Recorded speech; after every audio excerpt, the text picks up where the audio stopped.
Hello and welcome everybody, my name is Sam, welcome back to the Jank Drawer. Today we're going to be going over this week's Midweek Metagame here on Magic the Gathering. As we have done in the past, we've gone through a couple of weeks of these and we're going to be focusing on trying to do a deck build and a couple of bits of gameplay that allow you to do what I've been doing and do a budget focus or something that requires zero crafting at all to be able to put together the deck that you need to be able to complete all three of these challenges and get maximum rewards. I'm doing this on an account that we're using for our live stream that we're doing every Monday, where we started with a brand new Magic the Gathering account and are trying to work our way to a collection that can compete at the highest levels of competition on the MTG Arena ladder. So far we've been making pretty good progress, and if you have more interest in that, you can join us every Monday to watch as we continue that pursuit live on Twitch every single week. As for today, we're going to be doing this week's Midweek Metagame, which is standard Pauper. So it is commons only and basic lands, and then it has to be cards that are currently legal in the current standard metagame. If you remember the first one of these videos that we did a couple of weeks ago, we did that for historic Pauper, which is any card that has ever been printed on Magic the Gathering Arena, but only the commons and the basic lands. This is going to be a very similar strategy that we are employing for this video as it was for that video. The main difference being that we have to use some different cards that are not historic legal and are more standard legal. But with that, let's cut to the deck. As you can see here, I have put together what I think is a good standard Pauper deck. For those of you that have watched the first video that we did in this series when we were doing historic Pauper, this should look very, very similar, because we are doing the same basic strategy. Once again, we are playing a Spellslinger core of trying to play a whole bunch of cheap instants and sorceries, and then we are using those instants and sorceries to cast the most important card in our deck, which is Tolarian Terror. Tolarian Terror is a 7-mana 5/5, originally printed in the Brothers' War, but has now been reprinted in Foundations. It is a 7-mana 5/5 that has Ward 2, and it costs 1 less to cast for each instant and sorcery card in your graveyard. That is very, very powerful, especially in Pauper. There's not a lot of things that can kill this, and there's even less things that can interact with it in combat in the format for as cheap as we're going to be able to put it out. But because we want to put it out as early as possible, we've paired it with a whole bunch of cheap instants and sorceries. So card draw in the form of Opt, and then a whole bunch of removal spells, such as Unsummon, Burst Lightning, Shock, Lightning Strike, Abrade, and Run Away together, allowing us to bounce our own creatures and bounce our opponent's creatures and be a very proactive game plan. We also have some of the better cancels that have ever been made. We have our 4 copies of Drix Interception, just because it is both a counterspell when we need it to be, and also a way to tap down our opponent's creatures to squeak in that last little bit of damage that we need to get in to be able to make sure that we win. To round it out, I didn't have a lot of cards that I needed, so once again, we are not buying any cards or building any cards. So you can fill this out with whatever things you have in your collection. From the starter decks that you get at the beginning of your account, especially if you've made a brand new account, you will always have your Tolarian Terriers, your Lava Runners, and your Burst Lightnings, as well as most of your Shocks. So that should get you most of the way there. And then just fill it out with the best other just kind of cheap interactive spells and draw spells you have in your collection. And if you need some more creatures, you can put some more cheap creatures in. We are rounding ours out with Stormfreak Feral. This is a 5-mana 3/3 with Flying and Haste, and it also has Fire Breathing for 1 and a red. It gets +1/+0 until end of turn. But then on its other side, you can cast Flush Out, discard a card, draw 2 cards.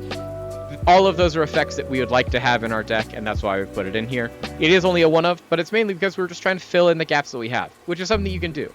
Our main game plan is just play a whole bunch of cheap, efficient spells in the beginning of the game, and then once we have filled our graveyard sufficiently, cast multiple Tolarian Terrors in a turn, and start swinging for the fences. And hopefully that should get us the results we need. With that, let's jump into the games. Okay, YouTube, we found a game. We are going to be playing against Hako.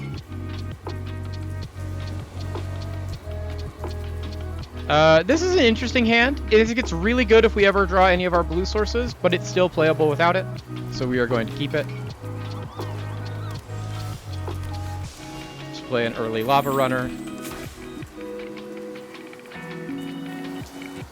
we can draw blue source into blue source, so we could be able to cast this Drix Interception, that would be great. But also just being able to play this into holding up our shot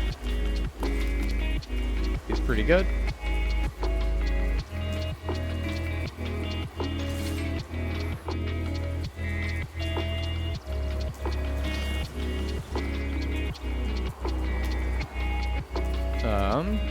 I think we will actually use this unsummon to protect our own Gitu Lava Runner, to prevent them from getting their map token, and then we'll just recast a Gitu Lava Runner.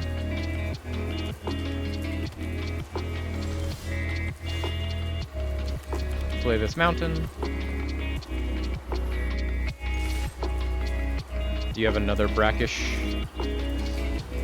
Now they just have a bounce off. Okay, so they're just gonna bounce it. That's fine.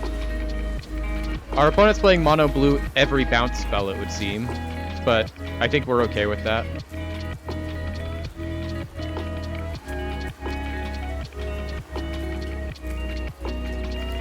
We're just gonna shock our opponent. This now is 2 damage to our opponent, and it makes it so our Q2 Lava Runner is a 2/2. It makes our Tolarian Terriers 1 mana cheaper to cast as well.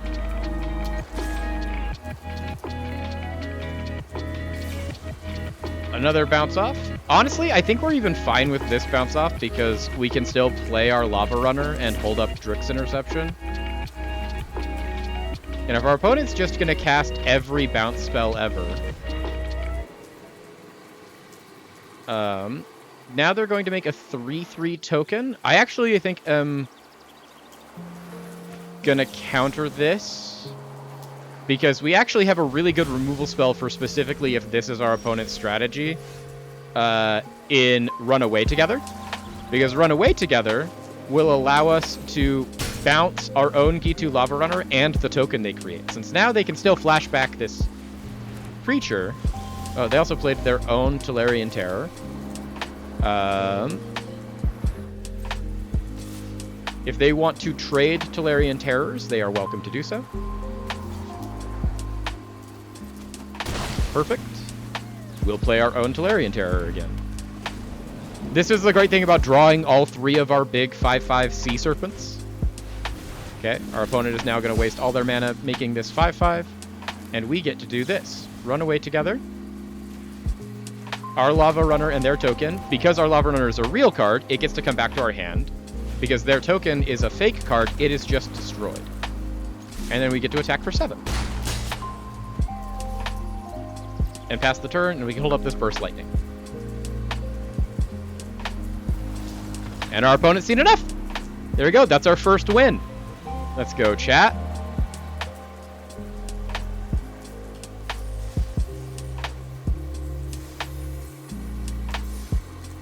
We now get the most important part of all of these things. We get our guaranteed rare or better reward, especially for the challenge that we are doing, where we're starting with a brand new account here. Every single one of these rewards means all of the world to us, and we hope that we get something absolutely great here. It's a rare, and it is Leyline of Mutation. This enchantment is 2 green, and if it is in your opening hand, you may begin the game with it on the battlefield, and you may pay Wooburg rather than pay the mana cost for any spells you cast. This is a really interesting commander card. It's not really great for anything we're doing, but it's now a rare that we are less likely to get from packs. And that is pretty nice, since there's a lot of things in Duskborn specifically that we would really like to get. I'll be back when we find another game. Hey all, Future Sam, checking back in here. I know the match you just saw, we won pretty easily, but we've been running into some issues with the deck as we've been playing it. Namely, I am drawing 1 billion lands, and 9 creatures might not be enough creatures. So we're going to make some executive decisions here to cut some of the lands, put in some more creatures, and figure out what it is. And I wanted to make sure that you were aware to see how that process works. Since generally when we do these, I give you a pre-built deck that I've already put together, and it's not necessarily super apparent how we got there or what we're going to do. So as part of this, we're going to go down to, I think, an even 20 lands. Which means that we have room for 4 more creatures, and we're going to put in, hopefully, 4 creatures that I think are going to help us with continuing to just not die as we continue playing all of these. And I think that the creatures we are going to put in are going to be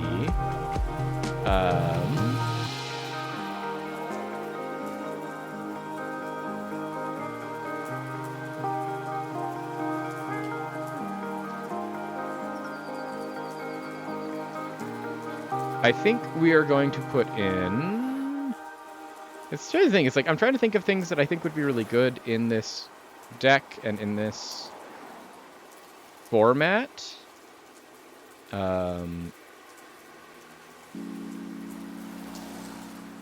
Without having to craft anything.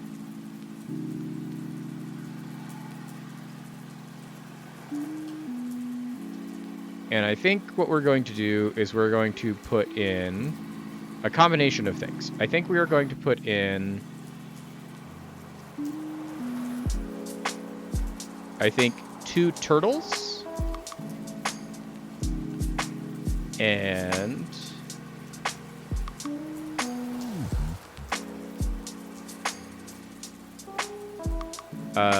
2 Wardens of Silverweb Summit. I think that just having a 2/3 reach, even if it becomes tapped and it lets us rummage, that's actually great for us, as well as just having an 0/5 turtle that can block a lot of things, is just going to help us survive in a lot of these matchups we're getting. We're seeing a lot of mono red, we're seeing a lot of flyers, we're having issues with that, and I think this will just make us overall more resilient against those things. Once again, the main idea is we're trying to play Tolarian Terrors and a bunch of cheap, efficient spells, so that's your main core, and then tweak with that as you will, like we're tweaking right now. With that, I'll be back when we have our second match. Okay, here we are with match number 2. We're playing against Yuval the Fervent. I think this is a really good hand. We've got Get to Lavamancer into turn 2 Island, be able to hold up Shock and Unsummon. If we draw another Island or another blue source, that gets us to our Drix Interception. I think this is very good.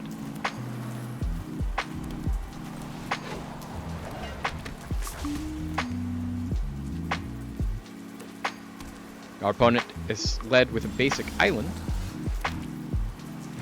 We'll play another Gitu Lava Runner now that we have 2 of them, and we'll hold up our Unsummon. We really need to see land number 3 now, as soon as possible. But already we're seeing our opponent commit something that we are able to just unsummon immediately, time walk our opponent. And there is our basic island. We'll attack for 2. We can hold up Drix Interception this way. We can hold up Shock this way.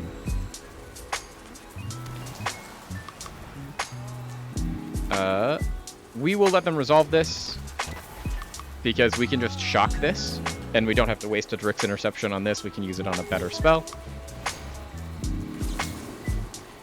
like we are doing now.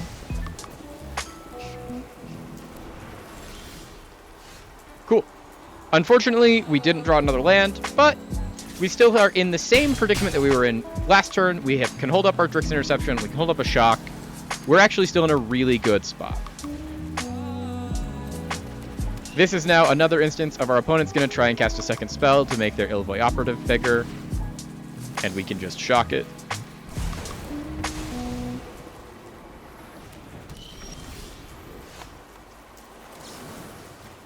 We can Shock this one. And now we're in for 4. Now we're in a position where next turn we can just cast this Tolarian Terror even though we only have 3 lands. And that should be game over pretty much for our opponent.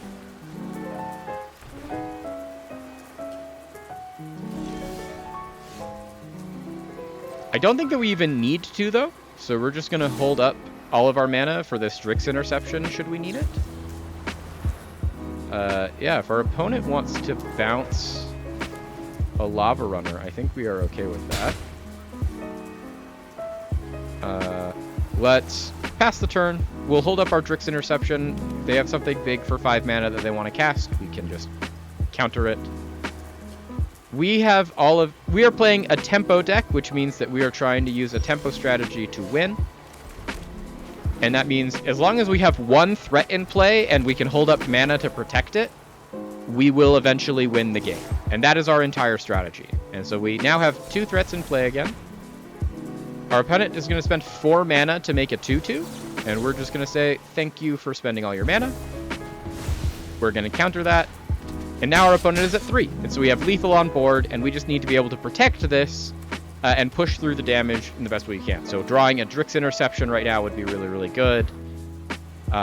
If it's not, we still have the access to this Tolarian Terror and this Storm Shriek Feral, should we need to. And our opponent is very clearly digging for an answer. They've played a whole bunch of spells to draw cards. They've played now their own Tolarian Terror.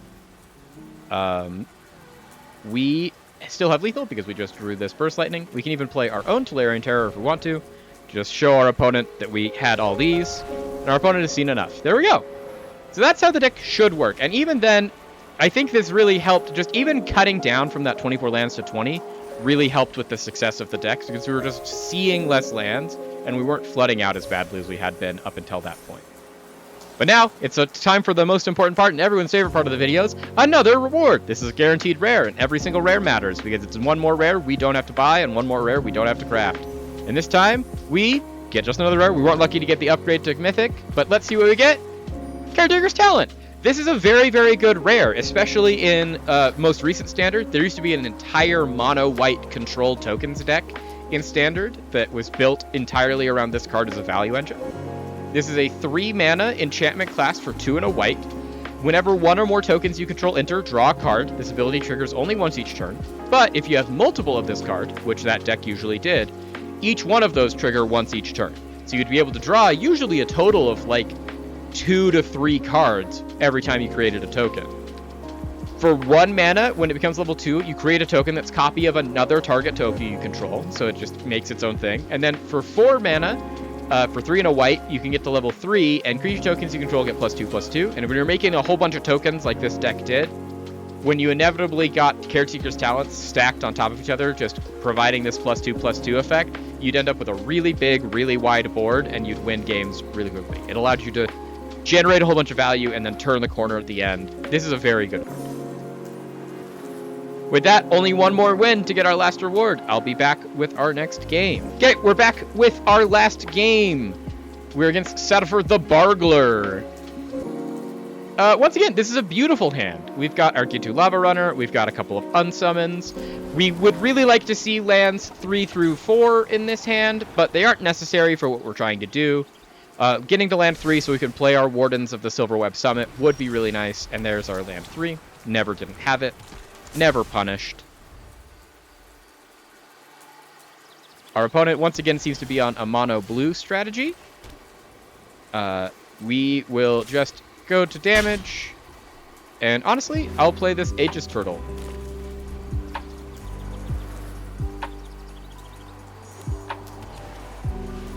Tempest Angler, okay. Our opponent has played a 3-mana 2/2. Whenever you cast a non-creature spell, put a counter on this. We're just going to unsummon that. Put a Gitu Lava Runner into play. And we'll attack with this 1/2. If we can draw a 4th land to allow us to Wardens of Silverweb Summit and then unsummon this Tempest Angler again, that would be the best case scenario here. But we didn't. But we did draw this Shock, so we can just, kill the Tempest Angler while it's still small, hold up the unsummon, and start getting in for 4 every turn. We now have a clock. We have some sort of protection. We can either use our unsummon offensively or defensively to make sure that our Lava Runners continue to be able to allow us to apply pressure to our opponent. And then if we draw another land, we can play this Wardens of Silverweb Summit. There we go. So we'll play our 2/3. We'll hold up our unsummon, and we'll just keep getting in for our 4 damage every turn. We're just going to keeping the pressure up on our opponent, putting a clock on them. Our opponent has played another Tempest Angler. They've drawn a lot of cards, so I'd expect them to have something for this. Cryo Shrouder. Okay.